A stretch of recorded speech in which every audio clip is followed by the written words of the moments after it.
المسترى ضلل على عينانه نعناع الجنينة المسك في حيضانه شجر المسترى ضلل على عينانه يعيش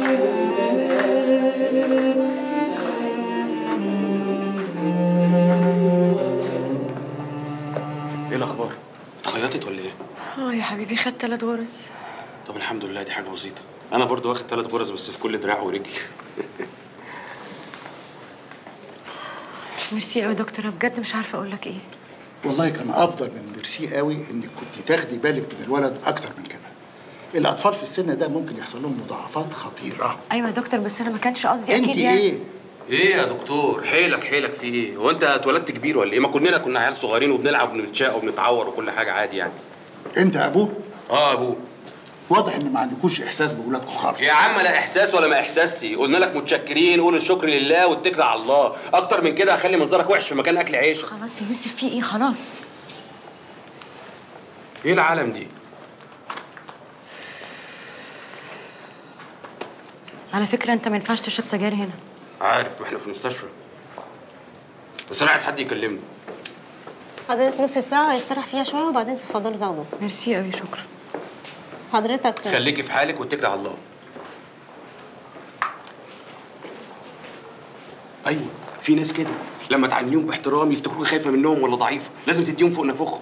يا سلام، وانا هعرف بقى المحترم من غير محترم ازاي؟ لا، دي شغلتي انا بقى، انا اقول لك مين المحترم واسيبك تتعاملي معاه. والمش محترم تاخده انت. اخده اعلمه الادب والاحترام وبعدين ارجعه لك تاني. فكيها بقى رامي، هيبقى زي الفل. يعني ايه ممدوش؟ احنا هنهزر؟ العيال دي تمضي على المحاضر باي طريقه. انا هعملكوا شغلكم ولا ايه؟ خلاص يا باشا، بس احنا حبينا نستأذن من سعادتك الاول. لا يا حبيبي، اتعامل زي ما كنت بتتعامل على طول. يلا. تمام يا فندم. الو. ايوه يا فندم. كله تمام سعادتك. يا فندم، العيال بتوع السلاح عندي. لا ان شاء الله هيتعرضوا بكره على النيابه. ايه؟ انقل 2 منهم لاقسام تانيه؟ ليه يا فندم، هو في حاجه؟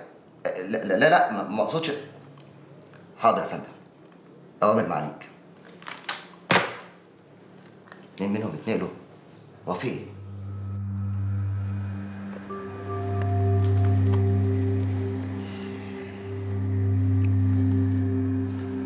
كده تمام. حصل اي مشاكل يا ديبو؟ كله امان يا سيدي.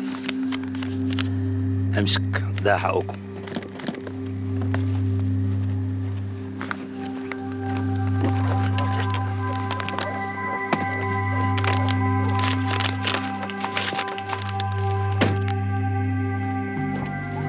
ايه؟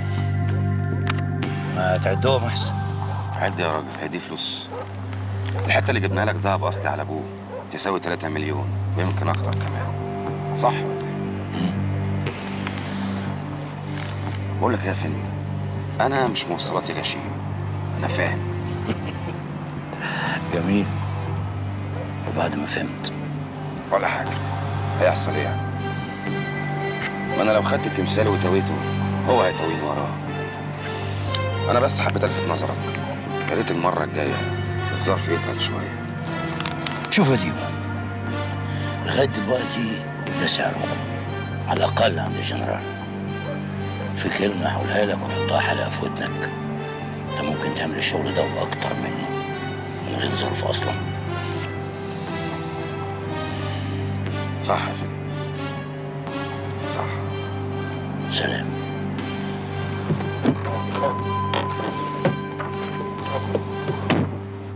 خير يا هاني؟ عودتينا ان المقابلات دي ما بتحصلش الا اذا كان في حاجه مهمه. لا، المره دي مهمه قوي. انت عارفه ان مفيش حاجه صعبه على الجنرال. اموري. طبعا انت عارف الشيمي. اعرفه.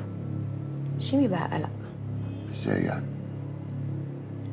استقوى، فتح لنفسه سوق بعيد عن المجموعه. ممكن تقولي لي تفاصيل اكتر؟ في البدايه الشيمي كان بيبعت ناس الصعيد عشان يدور هناك. قلت مش مشكله، تحت عينينا. في الاخر بيرجع لنا واحنا اللي بنشتري. بس المره دي بقى كان عايز يفتح سوق لنفسه، ونسي وتجاهل تماما ان احنا اللي بنحدد الاسعار واحنا اللي بنبيع ونشتري. الشيمي كان معاه تمثال مهم، عرضوا عليا وتمنته له بالسعر بتاعنا، ما عجبوش.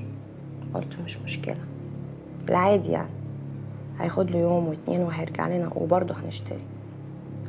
بس المره دي كان عايز يفتح سوق لنفسه، راح لناس من بتوعي انا وعرض عليهم التمثال بالضعف الثمن اللي انا عرضته عليه. المهم بعت له وسيط من عندي بنص الثمن على اساس انه ياخد منه التمثال. وطبعا ما بعتيش نص الفلوس التانية صح؟ لا طبعا ما بعتهاش، على اساس ان اربيه وقرصة ودني. بس يظهر هو اللي قرص ودني. بس بعت ناس ضربوا الوسيط وخدوا منه الفلوس، وبكده طبعا لطولت التمثال ولا رجعت لي الفلوس. على كل حال موضوع التمثال ده بسيطة، ممكن يرجع لك التمثال. هيرجع كده بكل سهولة؟ اعتبريه عندك. والمطلوب رضاك عني. يبقى اتفقنا.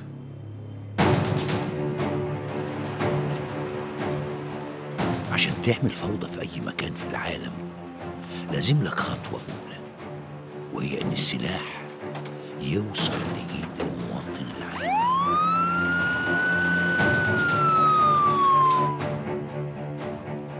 الخطوة التانية إنك تستغل طرفين بينفذوا الأوامر، طرف مجبر عليها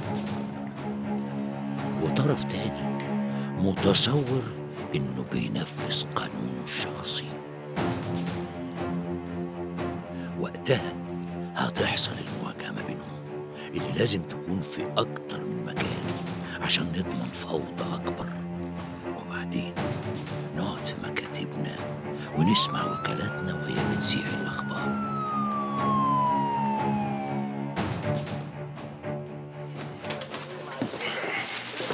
يا سونا، مساء الخير يا عسل. مساء الخير يا حبيبي. ايه ده كله؟ ايه ده كله؟ ايه كل الحاجات اللي انت جايبها دي؟ شويه فاكهه على شويه حلويات عشان تحلوا بعد العشاء. يا اخويا كان كفايه حلويات بس يا فاكهه بس، انما بعزقه كده عمال على بطال. انت دافعه حاجه من جيبك؟ ايه ما ترحمينا بقى. ايه خلي العيال تتبسط. البنات فين؟ جوه في اوضتهم. طب تمام، اتعشوا؟ لا لسه. كويس انك جيت بدري عشان احضر لكم العشاء وناكل كلنا سوا. روح غير هدومك يلا. لا مش هينفع، انا عندي شغل. بقول لك ياما امسكي خدوا دول خليهم معاكي.